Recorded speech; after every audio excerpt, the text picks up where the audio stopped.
Okay, welcome. It's great to have everyone join us this morning for our Region 3 meeting. I really wish it was in person. Can't wait till we get back to the days where we're all in the room together, but I am glad that we have this platform, and thank you, Bob, for setting this up and helping us organize this webinar. At this time, I want to introduce Johnny Ringo, AD from Highland Park, who is our regional host today. So Johnny, if you could unmute and just say hello to everyone.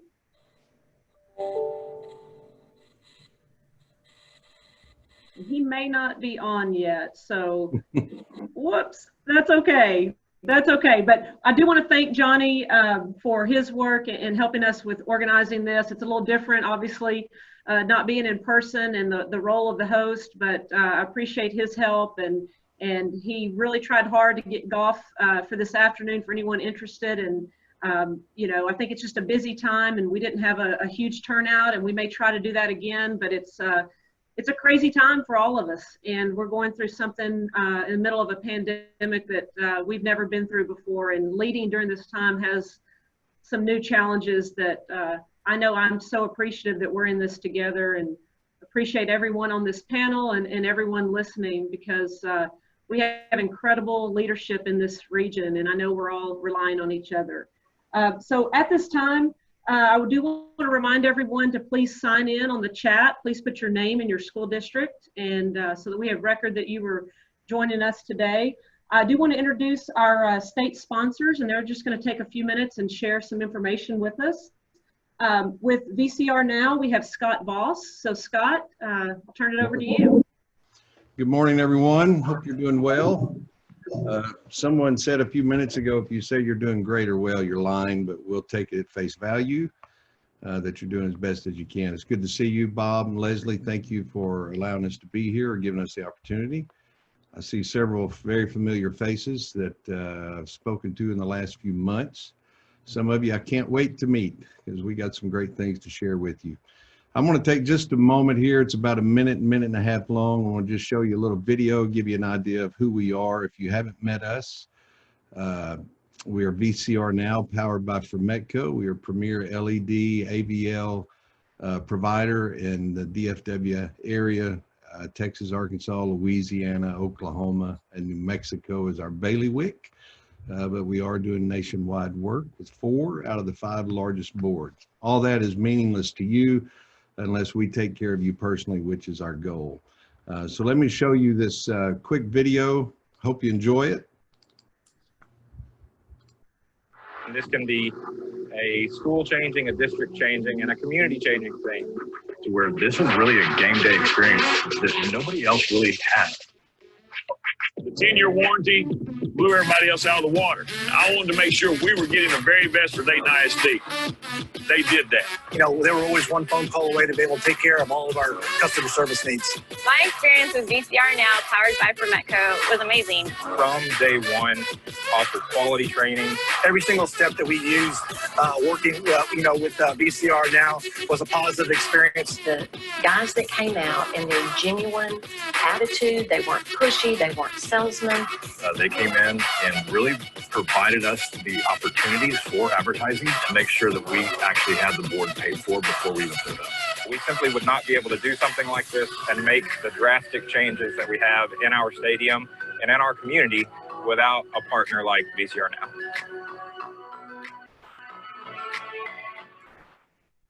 So that's us in a nutshell. I love the flyover shots. If you'll notice, there was a new V-hang board that we put up at SAGU, Southwestern Assembly of God University here in Waxahachie. It's brand new to the market. It's our own design, and it is phenomenal. If your gyms need updating, we'd love to help. We'd love to help with your football boards. The main thing we want to do, folks, is build a relationship with you that we can take care of whatever your needs are. If you've got a auditorium that needs lights, videos, cameras, whatever you need, we'll take care of it, because there's more than one name in the area, and we'd love to just build that relationship. Thank you again for letting us be here. I know you got a busy day, so I'll get out of your hair.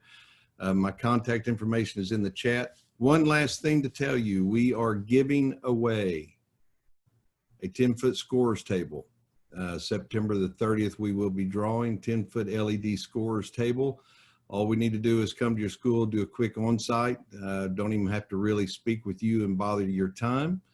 But again, we're giving away a 10-foot LED scores table, and I'd love to see a school in this Region 3 win it and take some gymnasium up to another notch. Thank you. Appreciate you being here and wish you the best, and find the hidden opportunities in these challenges, folks. God bless. Thank you, Scott. Really appreciate your support for our association. Next, from Whataburger, we have Julie Peel Lopez. So Julie, it's all yours. All right. Good morning. Can you hear me okay? Awesome. Well, hello, everyone. Nice to be here. And again, sorry we can't all meet in person like we've said. It is a challenging, very unusual time right now. But I just wanted to come on real quick and talk to you guys about some programs that we have at Whataburger. If you haven't heard, Whataburger is a big sponsor of high school athletics in general and education as a whole. And we definitely have a lot of different sponsorships that we do. So that's the first thing, that if you're interested in any kind of sports sponsorship with any of your teams, band, cheer, anything, we can help with that. I cover all of Dallas-Fort Worth, which is basically all of North Texas. And I have 3 coordinators here in the market. We have 144 Whataburger restaurants now, plus some franchisees. So it's a big, big market for us with Whataburger. But the big program I wanted to talk to you about today is our school dining. And hopefully some of you have taken advantage of it.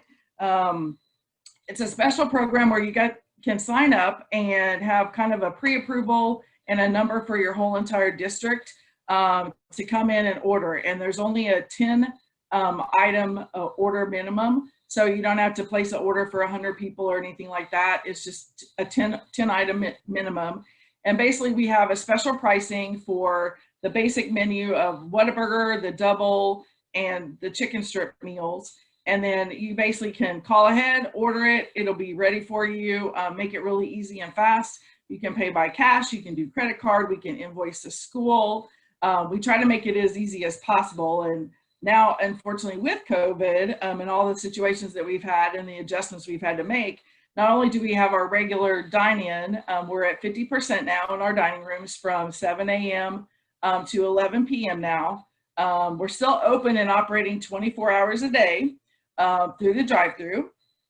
That continues. We're doing curbside service now. So if you order online, if you have our app, which is a great thing because you can earn rewards and free food, which free food is always good. Everybody likes free food. You can use the app and order online and pick it up curbside. Don't have to get out of your car, easy peasy. And then our new program is delivery. So we have a new delivery service. So again, if you order online with the app, you can have it delivered to wherever you are, whatever you need. So that makes it easy too. So we have the program. If the school is not signed up, they can go to whataburger.com. There's a link under our community tab page that you can go on and register. If you think that your school may already be registered, you can call or go into any of your local Whataburgers and they can pull up the school name and number, easy as just by your zip code. And then from that, they can do the special pricing and do the order. And then if there's things on the menu that you want, like unfortunately right now we don't do breakfast or we don't do salads or things like that. Like if you wanted to feed a staff or feed, you know, some office folks, the general manager can offer you a special price for that as well. It's not on our school dining, but we can work with you on that. And if you have any other questions about anything, my contact information too, I know I see my email in there. I can put my phone number in there as well. Again, a lot of information is on our website. So please feel free to reach out to us. Again, Whataburger, we love high school sports and we love being able to support the communities that we're in. So if you have any questions, just let me know. And thanks again for having me today. Appreciate it. Great. Thank you, Julie. We really appreciate Whataburger. Y'all been a great support for several years. So thank you for all you do. Next with Paragon, we have Brett Allen. Hi, Brett. Good morning, Leslie. Thank you. Good to see everybody. Can you hear me? All right, good. Good to see everybody. I know these are some difficult times as well for everybody, but hopefully we'll all get through some sports seasons here this fall and next spring.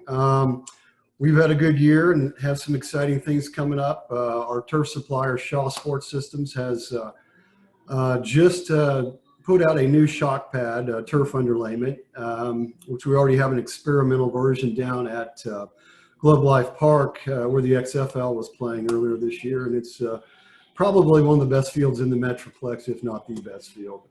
Everybody raves about it. So we've had another good year around the state, and of course some great installations around the Metroplex, including Prosper High School, a couple of baseball fields going in, or baseball softball at John Paul II, Louisville, HEB, Kaufman.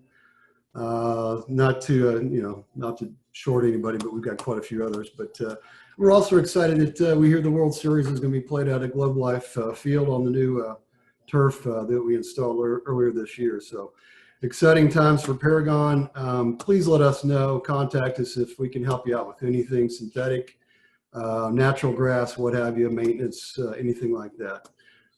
That's it. I'll keep it short and sweet. Good to see everybody, and hope to see you all soon. Great. Thank you, Brett. Thank you for your support and all y'all do for our organization. We really appreciate that. Of course. Thank you. Okay, next we have Mike Fitch with THSADA. Hi, Mike. Morning, Coach. How are you today? Doing great. Thank you. Thank you for the opportunity to be here. I just wanted to make ourselves available to answer any questions that anyone may have. Okay, do we have any questions from the panelists for Mike, or any that we need to put in the chat? We could answer those.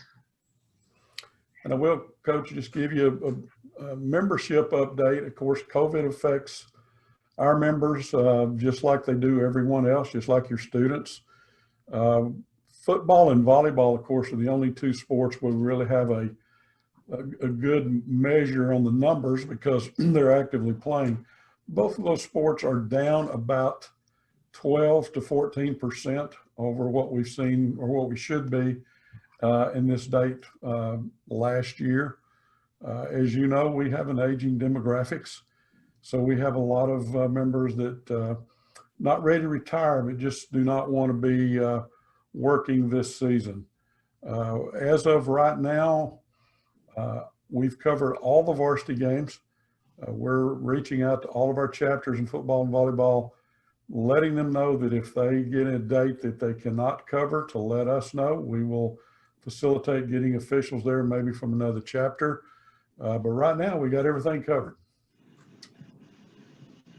Great, Mike. We appreciate that. And, I know, we hosted our first home volleyball game last night, and so appreciative for the officials and wearing their mask like we've asked when they are entering the facility and leaving the facility. And I was able to talk to them afterwards, and just really appreciate how hard they're working. And I know that the protocol is a little different on screening for officials. And so that's something that I just wanted to kind of bring up, that to be proactive, if it helps, what we're doing is we have a QR code for the officials, and we're going to go ahead and send that to the assigners ahead of time so they have it.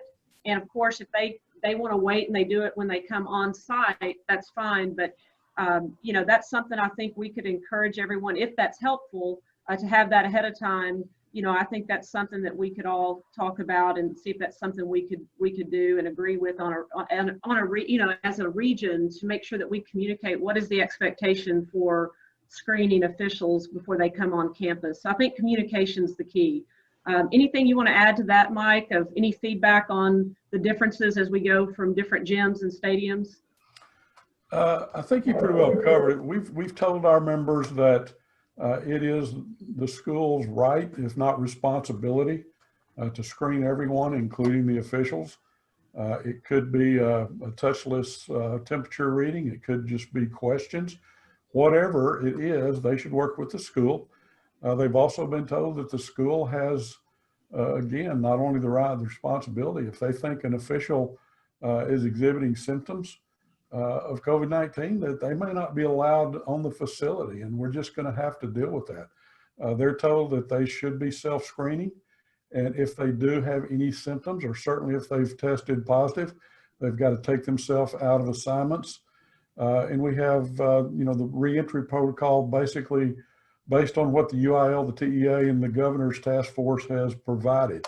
So we're following that. I think the only issue we've had is some schools are insisting that the officials wear the mask, and this is volleyball, while play is going on.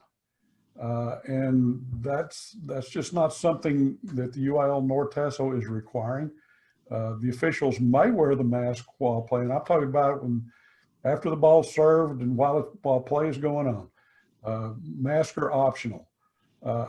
Anytime between sets, coming into the gym, out of the gym, if they're going to have a conversation with the coach or the captain, that they should have a mask handy in their pocket around their neck that they could slip that on during the conversations. But during play, it is strictly optional, and we can't make the officials wear a mask during play. Okay, thank you, Mike. Appreciate all you do, and really thank you for being here today. Hey, Mike, one more quick thing, Mike. Can you update the group on the upcoming SOC committee meeting?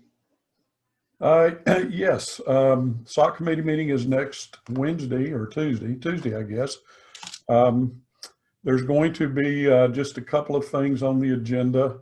One of them, of course, will be a 21-22 pay increase, which was referred back to the SOC by the Legislative Council. I know my members would probably shoot me for saying this, but I think it's unrealistic to expect a fee increase next year. There's just too many economic uncertainties out there. One of the things that we are working with Coach DeYoung, Coach Dowling, Coach Bass, and the rest of the officials committee is coming up with a model for future increase. And it would be broken down by sport, broken down by the level, no more across the boards. But we're trying to go ahead and create a model that both groups can live with, and at least for 2 more fee increase cycles out there.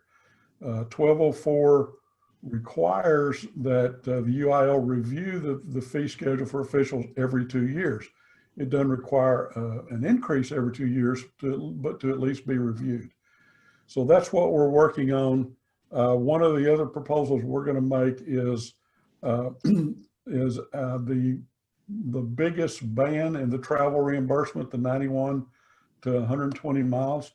We're going to be asked that be considered to be eliminated. The problems that we found in our current travel reimbursement are those schools that are in the 100 miles or so, more than 91, but less than 120 from the chapter center point. Now, obviously during the regular season, there are very few and far between that are that far away. But getting officials to travel that far, and when you do find them, you're seeing the same officials at every contest, which nobody likes. Schools don't like it, the officials don't like it. And we think that starting the portal at 91 miles will go a long way to alleviate that. So we're going to ask the SOC committee to consider that. The only other thing on the agenda is I know you are all excited about bringing water polo in under one of your duties. THSADA is offered to be the supervising association for new water polo officials. The water polo coaches have overwhelmingly indicated that they want this over the supervision and the control and the direction that THSADA can give them. They recently did a survey of their existing water polo officials who are all club officials, and 92% of them said they are willing and anxious to come and join THSADA and be part of UIL high school water polo. And when you take the officials who haven't worked in the last 2 years out of that computation, it's more like 95%. So if we are recognized by the SOC next Tuesday, then we will immediately start a plan on phasing water polo into THSADA, where it'll have the same model, the same supervision, the same requirements, testing, exam, all of that stuff that all of our other sports have. Okay, Mike, thank you for that. A couple of questions in the chat. I know I would like to ask one that was put in the chat, and I have this question myself as well. For school districts that use officials to call lines, I would think that we could require them to wear a mask because they're not having to blow a whistle. Do you agree with that? Yes, yes, I do, and we have encouraged that, that if you're working lines where you don't have to deal with a whistle, yes, you should wear a mask. Okay, great. Thank you very much. And then Sean, if you go ahead and unmute. I know Sean Pratt from McKinney has a question as well. Mike, I was going to ask what's been communicated with the chapters. For example, we use 2 volleyball chapters, and the chapter that we're using for sub-varsity has basically sent us guidelines for what has to happen in the gym when they get here. I'll give you one example. They have numerous on there. One example is they say we cannot have our announcer sitting at the scores table. And I know we have given them feedback and asked for confirmation that they're going to continue to come, that we will be following UIL mitigation, but removing the announcer and putting them in the stands is not going to happen. What's been communicated from THSADA to the chapters in terms of their, how what they're controlling in the gyms?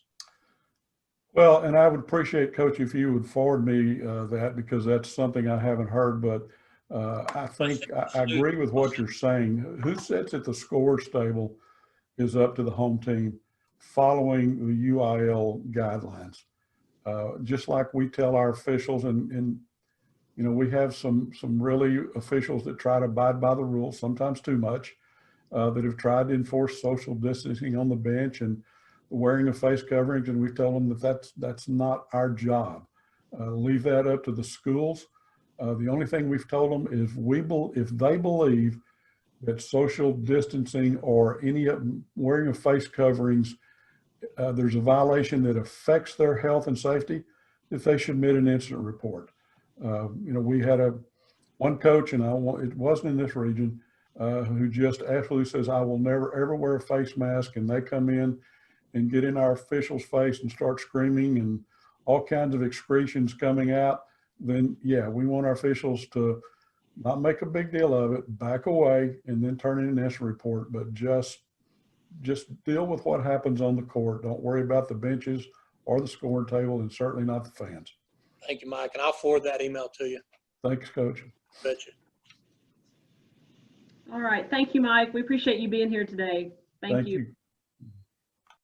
Okay, at this time, we have our committee chairs on the panel, and I would just ask that if anyone has a report, I know it's been very challenging and it's a little different right now in the middle of a pandemic. We don't meet near as much as we normally would, but if there's any committee members that need to give an update, if you'll unmute and go ahead and share that with the group. I would like to, Leslie, real quick for membership. Thank you.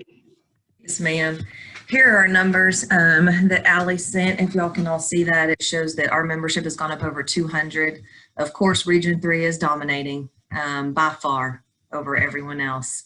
It also shows you the breakdown of the different titles, how many director of athletics, assistant director, all the way down to middle school coach. And then she's also broken it down by gender for us. And just a few reminders from Allie. Membership invoices have already gone out. They went out August 31st. If you didn't get an invoice and you're not a group member, just contact her.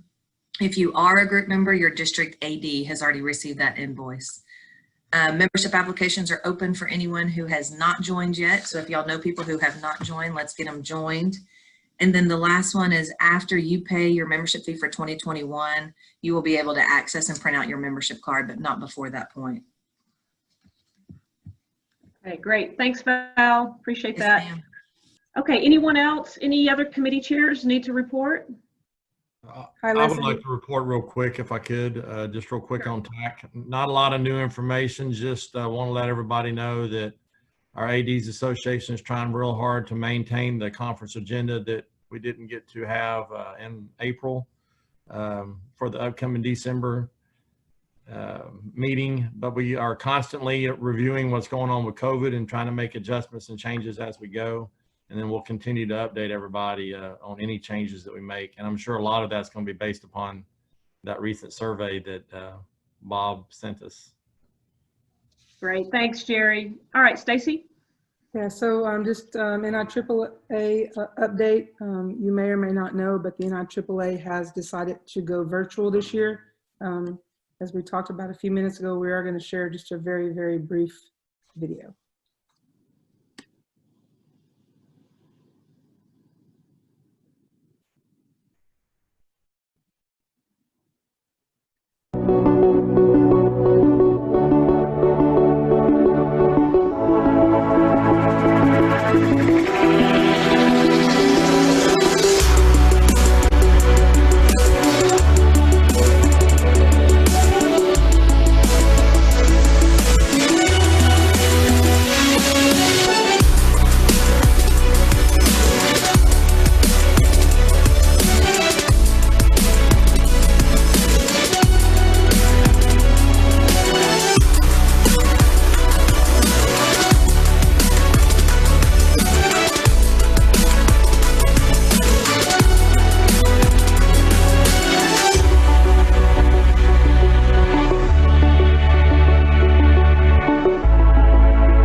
Many lessons learned back.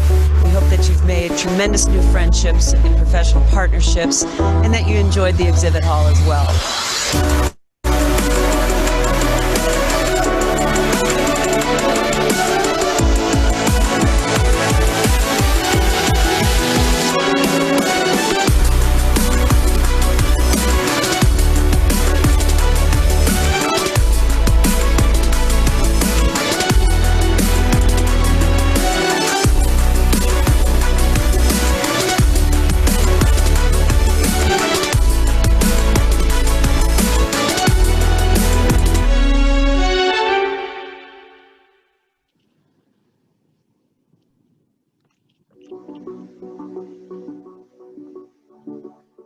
All right, Stacy, you ready for me to go for it, Lisa? Okay. Hey, you guys, you know, I've been a board member, and with the NIAAA having to make the decision to go virtual was really disappointing.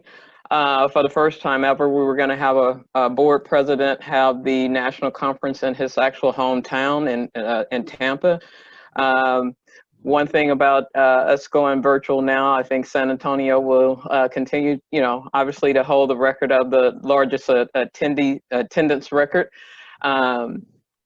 And so this wasn't a decision that was made lightly. The issue is not that the convention hotel and the centers is not available. The issue was with the guidelines that were put in place, the social distance requirement and things like that. And so we just weren't going to be able to get the amount of attendees that we would like to have at a national conference. And so that was one of the guiding forces in you know, and going to this virtual setup. I know in looking at that video, I did see myself in there, and I was stuffing packets. So no, when I go to the conference, you know, I might be on the board, but I'm working too. And one thing that I hope that you notice in there, there was 2 students that they showed at the podium. Those are those student essay winners that I always talk about, that I'm waiting for the day for Texas to have a national winner so that our kids can be up there front and center delivering their essay and being recognized. And so let's make sure that when that student essay, student scholarship time rolls around, that we are applying or having our kids apply. You know, one thing about going virtual, Scott, before he left, mentioned that hidden opportunity, and being a part of the board, a discussion that's been coming up quite frequently is what can we do for the people who weren't able to travel? And I think, you know, one of the blessings is more people will be able to attend the virtual conference than if we had the conference in person. It still won't have the same feel. You know, you know, on a personal note, you know, I'm saddened because this would be the year, if I wasn't an officer, that I would be rolling off, and it's, I'm going to miss the opportunity to roll off with the 3 guys that I came on board with. But that being said, when the registration information comes out, we hope that you guys would take a look and try to keep our numbers up high from Texas. We've been increasing our attendance in the last few years, and you know, I'm sure that the conference will still be a great professional learning opportunity for everyone. So, and this is when I'm actually rolling into the president's role in December. So yeah, it's a little disappointing, but we all are dealing with this, and as ever, you know, our key phrase since March has been pivoting. We're pivoting, and I'm sure we're still going to have a great conference, and I'm still going to be excited to represent Texas as the president of the NIAAA. Thank you. Thank you. Thank you, Stacy, and thank you, Lisa. And Lisa, we're so proud of you, and thank you for all your hard work. And I know you represent us well, even in a pandemic. So I know it's disappointing, but we will get through it, and appreciate your leadership. Any other committee members, chairs? Yeah, okay. Just real quick, just want to congratulate Lisa on the presidency. She's a great representation of all of us, and we're very proud of you. So I'd be remiss if I didn't say that. As far as the awards, we're going to create a page this year that kind of shows the deadlines and when the awards will be presented. So that's something that we'll be working on as a committee. And then also we moved everything to our luncheon on December 9th in Waco, if we still have it, which that's the plan now. So we just bumped everything to December, and we do have information on our website as always. Great, thanks, Russ. All right, Becky. Thanks, Leslie. Just real quick, Andre contacted us today, and there's a set of 5 questions that he would like for us to send out, everybody to put their input in. So we'll put that together and get that out to Leslie for her to send it out. But mainly it's have the athletic periods because of COVID been affected in any way? Also, your coaches, have they lost any athletic classes? Things of that nature. I think all of us are going to be challenged this year with some things, but he also wants to know if we see this going into the following year, not so much COVID, but losing athletic classes or athletics during the day and things of that nature. So we'll get that out for everybody to get their input in, and for right now, that's all we got. Thank you, everybody. Y'all all hang in there. Great, thank you, Becky. Anyone else on committee chairs?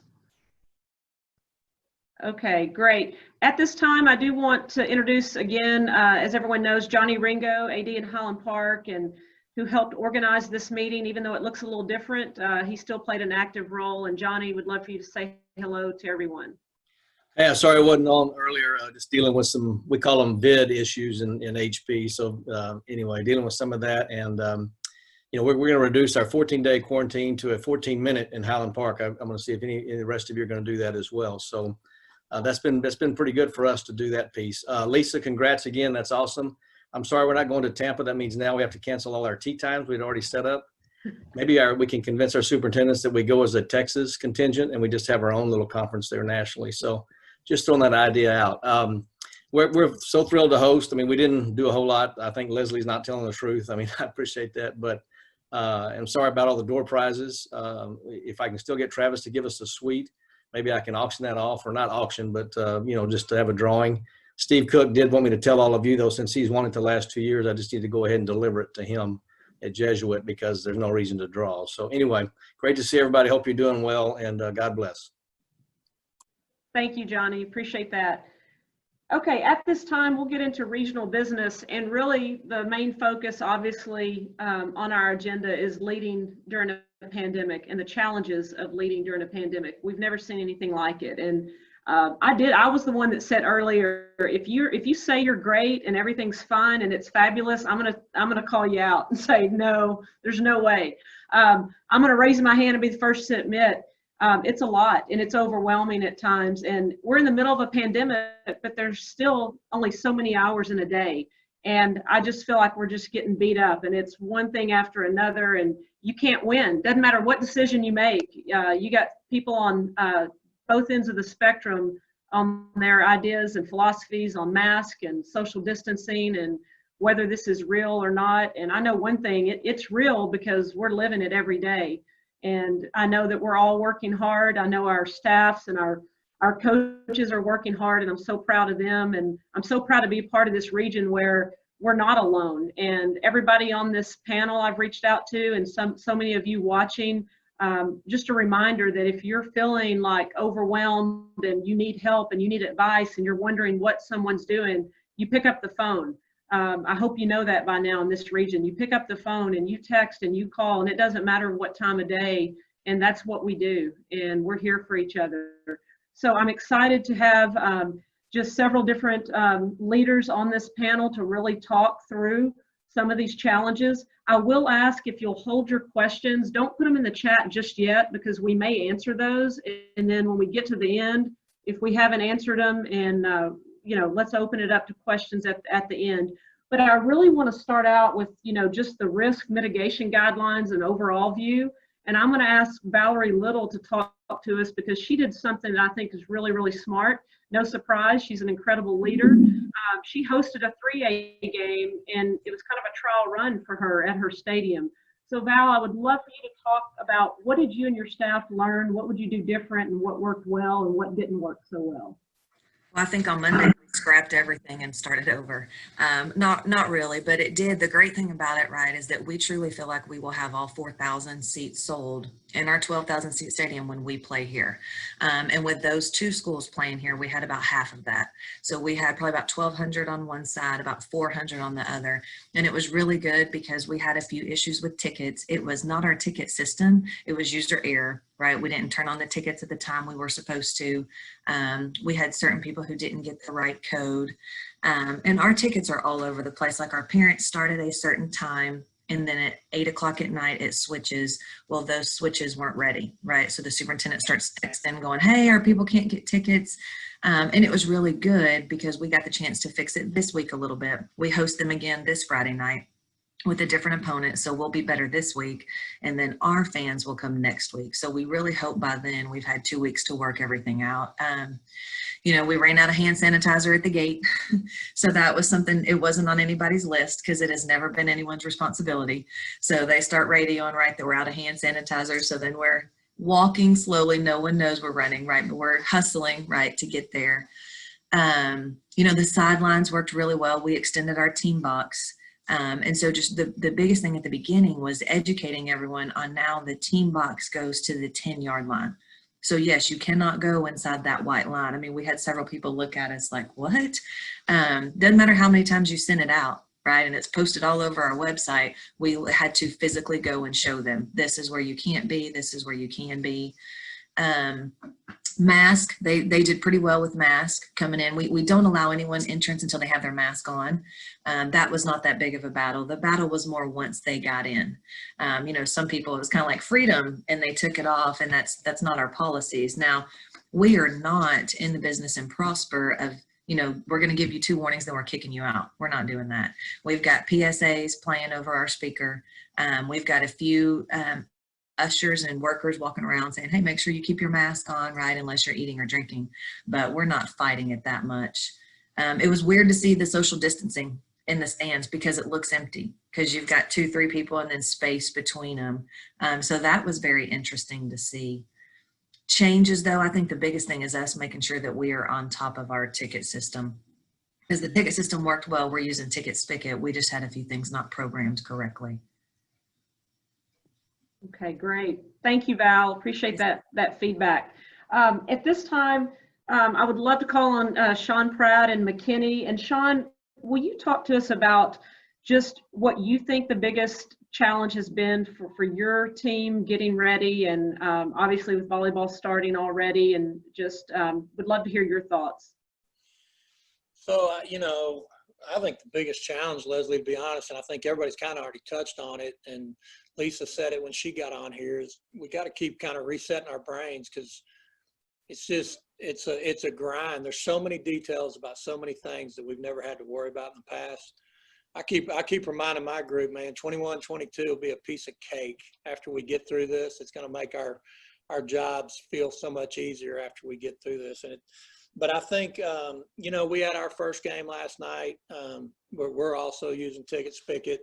We had a couple of issues, but nothing major. Had the same issue that Valerie mentioned. Once we got the people inside, some of them would want to take their masks off, and we'd make announcements, but especially the student body, we'd had to, you know, remind our administrator over there that they needed to kind of handle those kids and get them to wear their masks. But I'd say, you know, I think really just everything that everybody else was dealing with, just all the little details and things that people aren't used to controlling, that we have to control now, and making sure there's somebody on it. We haven't obviously hosted a football game.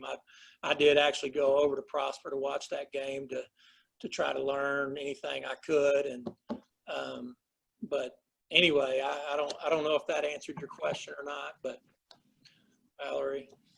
Yeah, that made me think of one more thing, Leslie. One thing that we kept fighting that I got so frustrated about were our kids that are filming the game. They kept putting the camera on the stands. And we went over and over and over that. This is one year that we are not doing engagement stuff. Do not film the stands. Do not film the student section. So that was a little bit of a battle, because that's their natural reaction, right? The kids are yelling at them behind them, so they turn the camera that way, and I just froze. I was a little shocked there when y'all did the kiss cam and you had the kids kissing them. Stop it, Coach Pratt. I was disappointed. Stop it. Oh, that's good. That's good. No, I appreciate that. I will say what I learned last night is I'm at our Richardson High School and was really proud of our coaches and our staff and how hard they were working. But something is going to slip through. And the same thing that Val mentioned, something as simple as hand sanitizer that we've never had to deal with. I think our coaches thought the gym manager was going to do it, and the coach thought the custodians were going to do it.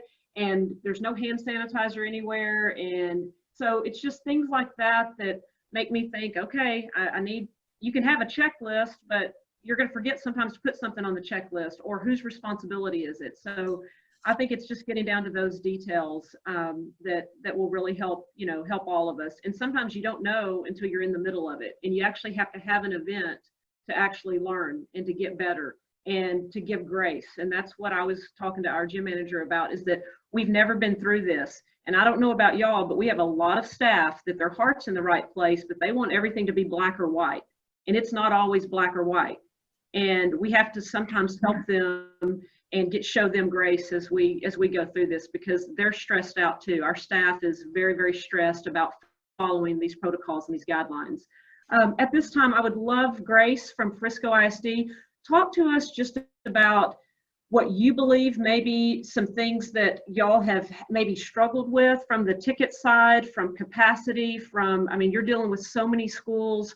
what have been your biggest challenges, and really trying to decide who gets to come to the games. I would love for you to talk about different tiers. What do y'all do as far as a tier 1, maybe a tier 2, tier 3, when people get to purchase tickets? Would love for you to share that with us. Sure. So like everybody else that's talked so far, we're 100% online. We're using Ticket Spigot for every sport except for varsity football, and that we're using Access for that. As far as priorities, for all of our sports, with the exception of varsity football, the only spectators that'll have access to tickets are our parents. So that's been a big switch. One of the things that we've really tried to communicate with the community is that we will have the games on NFHS Network, so they are available for other folks to see. But our parents are our priority, and our families, and so what we've done to limit our capacity in our gyms is our middle school parents will only be allotted 3 tickets, and that's for each student. And then for our high school students, they have 4 that they could purchase because those facilities are a little bit larger. But even with those numbers, we still have to count on parents leaving following those games to allow other families to come in. So that's been a big part of our communication plan with them. For varsity football, well, for football at sub-varsity level, it's going to be the same as for volleyball, because our stadiums at the high schools are limited for seating. And with the number of schools we have, we can't move all of our sub-varsity games to a Memorial or one of our other stadiums. So they have to be on the campuses. So that's been very limiting for those events as well. So we're going to do that very similar to what we're doing with our volleyball teams. But for varsity football, we are going to do it in stages and prioritize. So on Monday morning, we're going to open up sales just to our parents. And so they'll use their student ID in order to access tickets. And they can purchase a one-time purchase up to a pot of 6 tickets. And it's, that can be tough, especially when you have families that are split. But, we're asking that families work together on that. And then on Tuesdays, we have our Frisco ISD staff have access to tickets. They'll be utilizing their staff ID or email address in order to receive their discount. And again, they have to purchase a pod of 2 to 5, 6 tickets. So there's no individual tickets at all for sale for varsity. And then Wednesday, we open it to general public if we have tickets remaining. And I think we will for a couple of our stadiums. We're going to have some games, though, especially at Ford, because it's indoors. It's a lot more restrictive as far as the spacing is concerned. We will have a game or 2 that I think will sell out, and not everyone that wants a ticket will get one. So it'll be interesting, but I'm sure we'll learn a lot too after our first game, and we're looking forward to getting past that first game. Right, I agree, Grace. I think it's a great point. Once we have a game, I think we will learn and adapt. That's what we do. I mean, we'll adjust and we'll do better. And game 2 will be better than game 1, and game 4 will be better than the other 3. So I think that's a great point.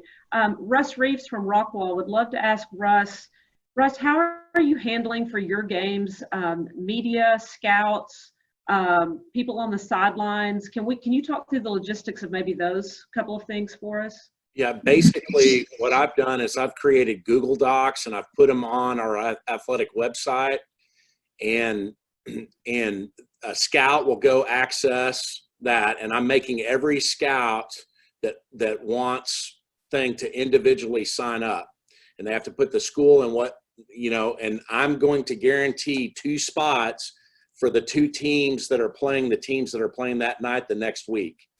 After that, depending on how much room we have in the press box, I'll give them a ticket to get into the stadium, but there's no guarantee that they'll be in the press box. We're doing the same thing with the media. Basically, what I'm doing is I'm looking at the media outlet that's asking. The bigger it is, the more priority I'm giving it. So if it's the Dallas Morning News, I'm going to make sure they're taken care of, or the Fort Worth Star Telegram. But I'm not allowing any internet fly-by-night jokers or anything. I don't know if I can say that, but I'm not allowing them that. And then each team, like, how drill team has photographers, band, cheer. So I'm telling each group they have one person and that's it. I'm football team, and that's it. And I'm setting up a ticket for them. And so what we're going to do is their ticket, and the same thing will work for the press box. They'll check in at our table. We'll give them a wristband. So they have to show their phone that says what it is and have a wristband. That way they can't take a picture of their phone and send it to somebody else. They have to have a wristband and it says press box. So if they have both, they can get up, and that way we can kind of control it and keep the crowd down. Because that's basically what the UIL was doing when they said they didn't want people on our fields before, during, or after games. And so we're going to try to limit it. So those are some things that I'm doing with the logistics of the press and other people that are trying to get in the press box. I can only put, even though we have, 2 stories, about 50, 55 people in my press box. And so it's very, very limited. So I'm setting it up as a ticket, as its own venue. So like I'm giving a ticket, that way I know how many people are in there and if I have any space. And the only way they can get up there is with that ticket. So it's like, it's a reserved ticket for them. And so that gives us a little bit more control of knowing who and what's going on up there, and we can control it. And so those are some things we're doing. That's great. No, thank you. Very helpful. Very helpful. And then we have Tammy. Thank you for joining us from Mansfield ISD. I know Tammy's been doing a lot of the work and working with Philip O'Neill and his staff, and I know y'all are doing a great job. Tammy, can you talk to us about what you believe have been the biggest challenges as y'all get ready with, multi-school district and just all the behind the scenes stuff that has to go on? What, in your opinion, has been the biggest challenge, and what maybe your concerns moving forward? I think that our biggest challenge is trying to come up with solutions that, which one has the fewest holes in it. As administrators, we want to come up with a solution and move forward and educate everyone. So, we've had to be very flexible and change on the fly at times. And so that's been challenging. We reach out and educate our coaches one way, and then we have to come back and, change a couple of things. And so they've been frustrated, and, that's been frustrated from our standpoint of not being able to help them immediately. One of the things we maybe didn't really anticipate is the unknowing of our coaches. Now that we're back in person school, in any minute a coach can get a phone call and 5 of your athletes are going to be quarantined for 14 days and not 14 minutes, unfortunately, Johnny. So that's been very, very disheartening for some of our coaches. It seems like our tennis programs right now have been hit the hardest, but, just being there to help them and telling them it's going to be all right, and, keep focus on what's important. The kids are at least having the opportunity to come back, but I don't know. That's really not just being able to solve everything immediately like we're used to trying to do. So that would be probably our biggest frustration.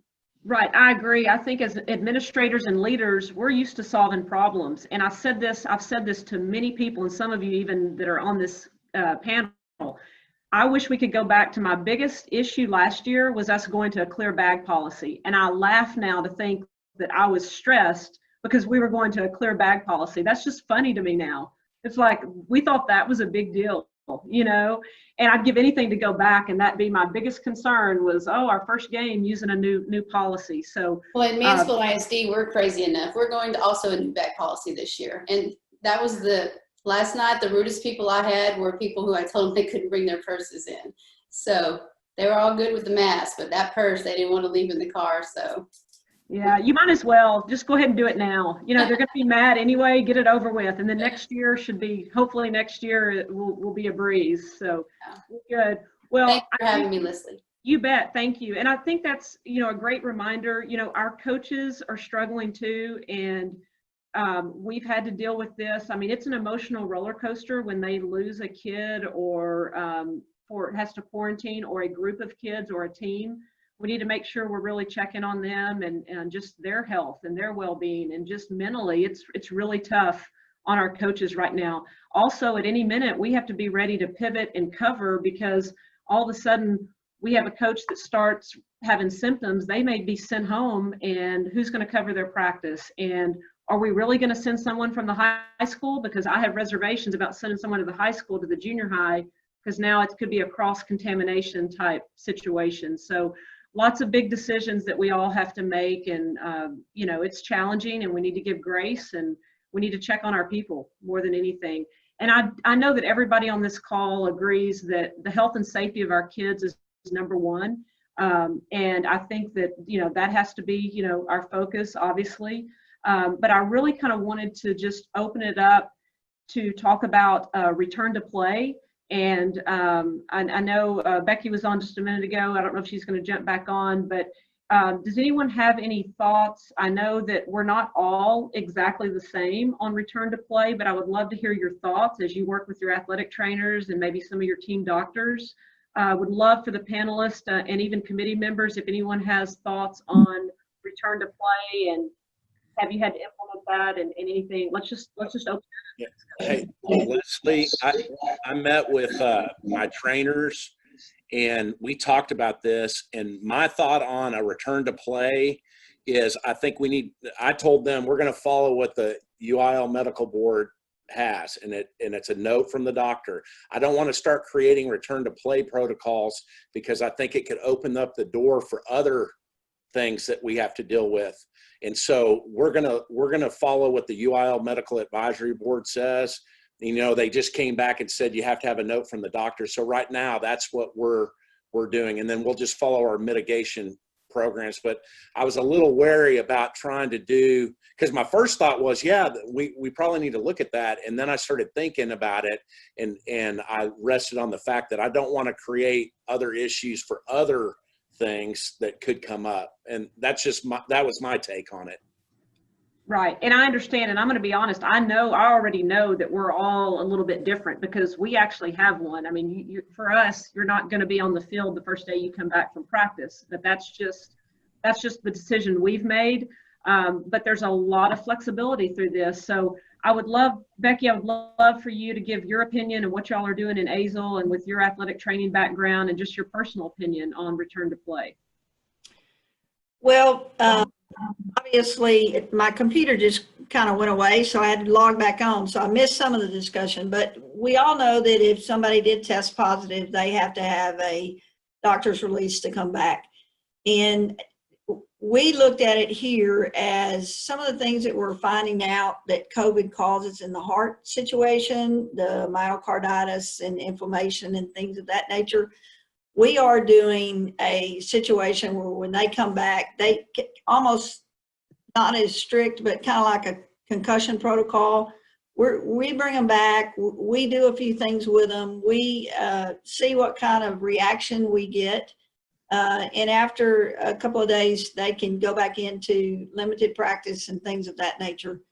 Everybody's done a little bit of some other options. I think it comes down to what your team physician is comfortable with, and you certainly need to have those conversations with your team physician and how they feel. You know, we have a little pushback, I'll say, with some of our coaches, because they don't understand, but the reports that are coming out with some of the issues that COVID can occur in young people, we need to be very conscious of that. So. Thank you, Becky. I appreciate that. Anyone else on return to play? Leslie, in Mansfield ISD, our district trainer, Andy Starnes, has worked with Dr. Garth, and we do have a 4-day return to play that's very similar to the concussion, but it's just like Becky was talking about, just monitoring those kids more closely, because, you know, there could be the swelling of the heart to make sure their heart rates are, you know, not sky high or that sort. So we're doing that as well. Thank you. And we're doing something, Tammy, very similar in Richardson. It ends up being about 5 days before they're really actually back practicing, because we're monitoring before we really release them back to normal. Anybody else on return to play? So we kind of, I'm closer to Russ. I mean, we have 1-day non-contact practice. Trainers evaluate. You know, I mean, if you're an asymptomatic kid, we're just going to evaluate case by case. If it's asymptomatic kid and they feel great, We're going to get them in pretty quick. If they've had complications or problems, we'll let our trainers kind of use their professional judgment, see where they're at, and bring them along. But we decided not to put anything in writing in terms of number of days. Okay, great. Thank you. Okay, I would like to open it up. Anybody that wants to answer this, just your thoughts on screening your stadium and gym workers. Like, how are you screening them? How are you screening officials? Anybody willing to share? Just curious what your protocol is there. Ours all have to do a self-screening. You know, we've got the signs and stuff. We send them a big email that tells them everything they have to self-screen for. And if they can't answer no to all that, then we ask them not to show up. That's all it is. Okay. Good. And now, are y'all, do y'all keep record of that? Is it written documentation where okay, it's almost like it's the same thing for your fans. Fans are going to self-screen. Okay. Yes, ma'am. Okay. Anybody doing anything different? Yeah, so in Dallas, our fans are self-screening, but our event workers, as well as our officials, we do screen on site. So when they check into work or sign their paperwork, they are going through a screening process on site, but just those two groups. Okay, great. In Mansfield ISD, we're doing the same in addition with concession workers as well. Okay, good. Thank you. Leslie, we're doing something similar. We're using a QR code there to self-screen before they come to the event. Where we come in is if you wait till they walk onto the site and then you have 2 or 3 of them that can't come, then we don't have time to find somebody. So we're asking them to screen a little bit before. They have a code, they go in and put their answers in. Also with our booster clubs, if they're running a concession stand, they have to screen just everybody that comes in prior to working that concession stand. Okay, great. Anybody else on screening? Okay, good. I guess I think what we can do now is open it up in the chat. If there's any logistics questions that anybody wants to ask, I think that we could do that. We have a question right now for any of the panelists. How many schools are actually wrestling right now? Anybody want to take that one? Russ? We are, and basically what we're doing is we're keeping them in partners, and that's who they wrestle. So if one of them were to get it, then it doesn't affect the whole group. But we've been wrestling since the UIL allowed us to do that in July, and we haven't had any cases. So the coaches are doing a good job with the mitigation efforts and things like that. But we try to keep the partners together so that if one of them were to get it, we can isolate it to that group. Okay, thank you. Very good. Ours are assigned to pods of 4 in wrestling, and they have to, those are the same 4. They go to study hall together, locker room together, and they're not allowed to associate with anyone outside of their pod. We are doing the same in Frisco. It's small groups, 2 to 3. They're definitely spaced out when they're in the mat room wrestling. Those 2 to 3 are separated by a good 10 to 15 feet from circle to circle, and they're the same partners throughout the semester, and they do have the luxury to, if they want to, if we have a holiday break for an extended period of time, they can evaluate their combinations of wrestling partners at that time if they want to adjust. Great, thanks, Jerry. Talking about other sports, I want to tell you something that Kevin and I were talking about early this morning, and it kind of hit me last night. Sometimes you see things on Twitter that just trigger your brain, and all of a sudden I realized we've got fall baseball and softball coming up. We've got coaches that are planning to do what they've always done. And maybe y'all thought about this, but those are our kids. And if you host fall baseball or fall softball at your facility, and those are your kids, it's kind of hard to say that's an outside group when it's your coach, even though they're not coaching, those are your kids.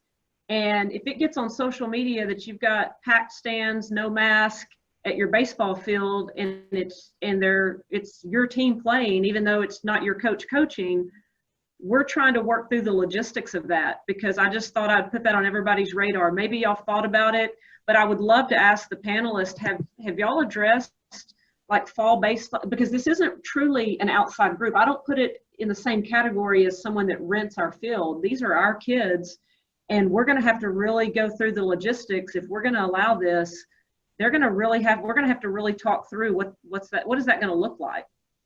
Anybody else thought about fall baseball, softball? Jared? And we actually were discussing yesterday because it came back to the forefront. A few weeks ago, several weeks ago, when we were thinking that we still weren't able to release our facilities to outside groups, we basically told them that we weren't going to do it. But we also realized that if we do have fall baseball and softball, then we're kind of responsible for, like you said, social distancing, who's in there, what the stands look like, how many people are in the restroom, are these people screening when they show up? And that's not something we're equipped to do right now. So we basically told our folks that we weren't going to host fall softball and baseball games at our venues. I will tell you that we've been discussing the opportunity for a campus to maybe have like a fall series by themselves where they're just inter-squatting, and you have a couple, like one dad for each team come up, and the coach opens the facilities, and it's just those two groups inter-squatting against each other with two dads that we're going to pre-screen, make sure that they're not displaying any symptoms or sick, and they're basically the coaches open up the facilities and sitting in the press box and watching their kids participate against each other, but no fans. So it's just an inter squad. Once everybody else is off the campus, it's just those kids, instead of going somewhere else and playing somebody else at another facility, that's something that we're considering. Okay, great. Thank you. Anybody else? Val? Yes. We've got fall baseball and softball both. Our softball is playing in the league that KK mentioned. It's a complex that's right up the road, right? It's not anyone's high school campus, but that's where most varsity teams from around here are playing. And then our baseball is hosting, and we've told them no more than 2 spectators per kid. And we've got someone standing at the gate monitoring that, not letting more than 2 people in. We've got all the signage up that says they can't come in without a mask. They have to self-screen. So we are treating it just like we would one of our middle school games, just limiting spectators. Obviously, we're not charging them, but no more than 2 can come. We originally had said no spectators, but then we changed that to only our indoor fall leagues, like our basketball fall leagues. Any of those can't have spectators. Outside can have up to 2. Okay, great. Thank you. Anybody else on fall baseball or softball? Russ? We're doing it, and I had my facility managers, we sat down and we got our protocols, and they're in line with the UIL. But I've told my baseball coaches and softball coaches, if they're not following it, I will shut it down. So we are limiting the capacity and all that stuff. But I told them, I said, this is a privilege, and if you don't follow the procedures, and I start seeing pictures of people not doing it, I'm shutting it down. So that's kind of, I put it on their plate to make sure that they're getting the message out to people that if they're not going to follow it, then we won't have it. So hopefully that'll help curtail some issues that we could have had. Right. No, I agree. Thank you. Is anyone renting baseball or softball fields to club teams? And Val says your fields are open on October 5th. Y'all are opening up, Val? Yes, ma'am. That's what our facilities group has said, that we're going to wait till October and then they can start renting our fields. We're allowing outside groups. Say that again, Russ. I'm sorry. We're allowing outside groups and nothing inside right now. So if it's an outside group, they have to present to our facilities people their procedures and policies and what they're going to do. And again, if they don't follow it, in our paperwork, it says if you don't follow it, we'll shut you down. So we are kind of like what Prosper's doing in October. Yeah, we're very similar. Our legal counsel right now is really she's looking over our guidelines, because we're going to change some verbiage in there due to being in a pandemic, and it's going to cost people more money to rent our facilities, because we're going to have more custodial. Just the cleaning is going to be increased. So we're kind of on hold, but ours are slowly, gradually opening, probably going to open back up. So, okay, good. Anything else on facilities for outside groups? Anybody? Okay. At this time, I would love to just talk about our reflection topic, and anyone really jump in and answer this. What have we learned in regards to systems or procedures that we may want to keep in place once we're out of this pandemic? Because obviously we're doing some things we've never done before, but I'm trying to end on a positive. Is there anything that you feel like we can take from this, whether it's a year from now or 6 years from now, and say, you know what, we learned something and we're going to keep doing this? So I'd love to open that up for discussion.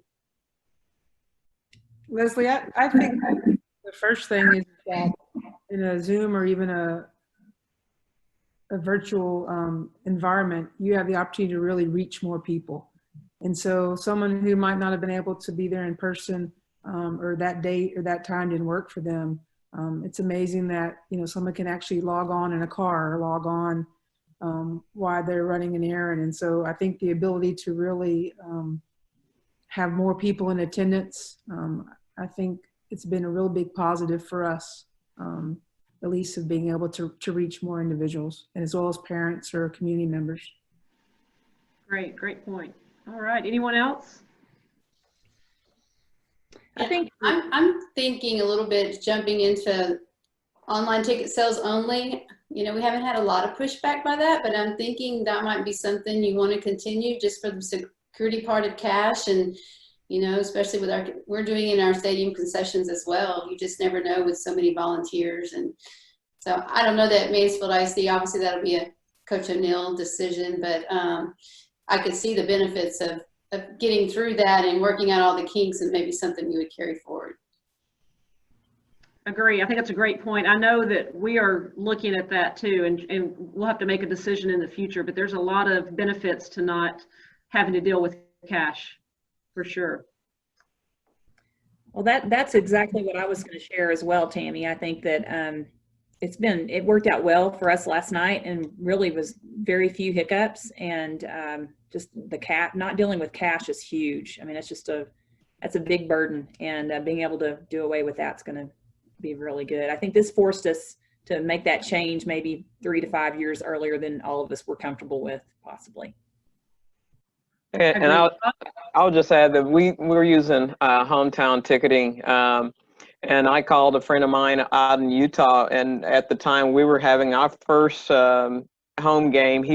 Utah was on their 3rd or 4th football game, and he made this similar statement. He's at Park City, Utah, and he just said, we will never go back to cash ticket sales because of what it does and how effective it is. And even in a large city, you know, urban setting like Fort Worth, we obviously we have the 4A school, so we started playing home football games last week, and I'm the one that's kind of handling that, and we haven't had any issues with it. And just like you guys, there's an ease to it. When there's an online ticket purchasing issue, there's someone else you can send it to. The reports and things like that, and the amount of control you have over the different setups of how you want to program your ticket sales and things like that. I think, and we keep people from your campus, depending on how you do your ticket sales. So that has definitely been a plus. And for me, another thing that when you talk about systems and things like that, I think about our personnel, and Leslie alluded to this earlier, talking about having grace. And I think one thing that we've dealt with is listening to our campus people. I'm sitting here in my central site office, but I'm not on a campus, and listening to our athletic coordinators, the people who are actually the ones that are implementing plans and things like that, is making sure they have a voice and making sure that they understand that, or I should say, we're empowering people. So in this process, we are growing leaders at our campus. Just by allowing them to take part of the process, you know, instead of something being handed down to them, they're having input, and there's, you know, it's not that it's a consensus in the sense that they have to be in total agreement, but we are listening to them. And like I said, I think we are just growing leaders, and we're having better relationships. That's been something that I've noticed is, you know, because we always talk about in athletics, you know, coaches have, you know, team, you got to have great relationships. But I think that's one thing we have really worked on, is with our coordinators and them with their coaches, and as well as working with our athletic trainers. Thank you. Very good. Bob, did you have something? Yeah, I had one question that came up via text. Hopefully this won't happen to anybody here in the meeting today. But say you have a game scheduled for Friday night, and you begin selling your different tiers of tickets on, say, Sunday is your parents and Monday is the band, and you get to Wednesday and you have 2,000 seats left, and that's general admission, or however you're going to handle that. And then you get to Thursday, and all of a sudden you've got to cancel the game, the volleyball game or the football game. Are y'all going to try to reimburse those that have bought tickets? Or are you going to roll them over to the next home event, or have you thought about that yet? Happened to us last night. 45 minutes before our game, the other team called and said we all of a sudden have to cancel. And our ticket system does it automatically. It will refund all of them. We won't have to do anything. Ticket Spigot will take care of everything. Same for us. Very good. Thank you. Yeah, great question. I think it's a great reminder to everyone that, you know, we could have to cancel within 30 minutes of a game starting. 15, we could have to pull kids off of a court or a field. I heard that happen to a 2A school. I heard they had about an hour and a half notice last Friday night before kickoff, and they were already headed to the venue, and it was canceled. And so I think we've got to be ready for that. You know, it's just never been through it, but that is something I think we've got to be ready for. So anyone else on anything that y'all feel like we can take from leading during this time, and any systems or procedures that we haven't talked about that we think we could carry over for the future?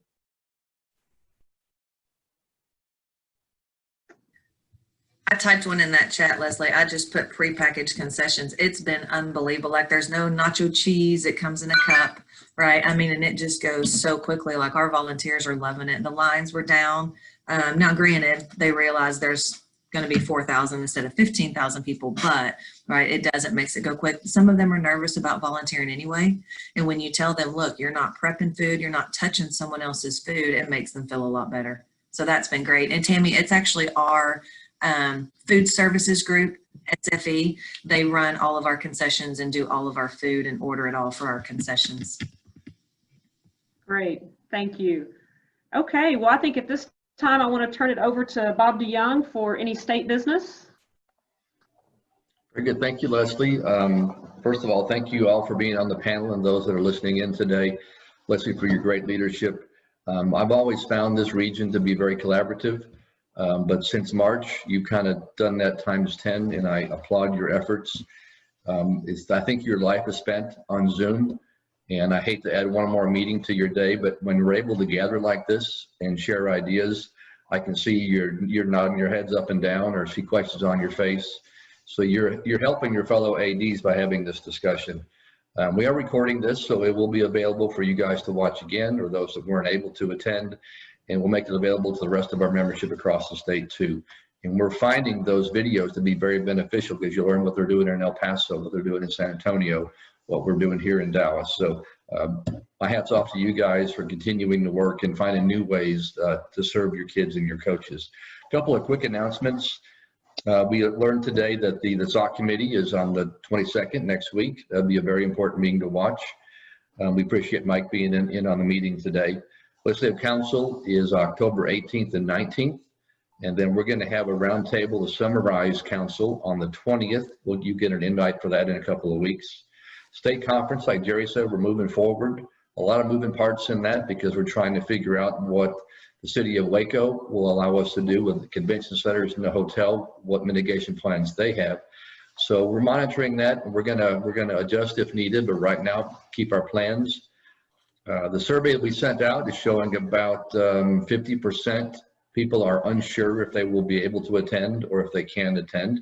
So we'll probably want to do one more survey in a few weeks on that to kind of get a better read for what you guys are thinking. Let's see. Oh, and then last thing, we have, like I mentioned, we have all the videos that we've done for every region meeting from March until now that are online. And it's interesting to go back and watch some of those things, because in March, our outlook was totally different. We're of the mindset we're going to be a few weeks and we'll be back in school. All is going to be good. And as we have progressed March, April, May, June to where we are now, you see the sense of the constant pivot. The unknown is all we know, really, if that's the way to say it. We're hopeful that football will go off okay for the next several weeks. We get to have our playoffs and then our winter and our spring seasons. But right now, every day is a little bit different. So these things are very beneficial to me and to our membership, and I appreciate you guys and Leslie for getting this done today. Leslie, if you'll stay on after you close the meeting, we'll debrief for a second, and then we can all go about our days. Thank you all. It's great to see you. Great. Thank you, Bob. And I just want to thank our panelists, all of our committee chairs. I want to thank all of you that are listening. We have the best region. I truly believe that. Incredible people that are all in for kids, and just incredible leadership. And, you know, in Richardson, our saying this year is, we've got this. And yes, there are days where I go, do we really? But we really do. And we've got this, and we're in it together. And please reach out. I don't always have all the answers, but I have a lot of people, and so many of you are on this panel that I reach out to, and appreciate you so much. But let's be there for each other and support each other, and go out. And I hope you have a great day and a great rest of the week. So thank you all very much. Our next meeting is October 21st with Sean hosting. And obviously, I think at this point, it still has to be by Zoom, unfortunately, but we'll get that link out and all that information out. And I can't wait till we can all be in person again. So take care and stay healthy. Thank y'all.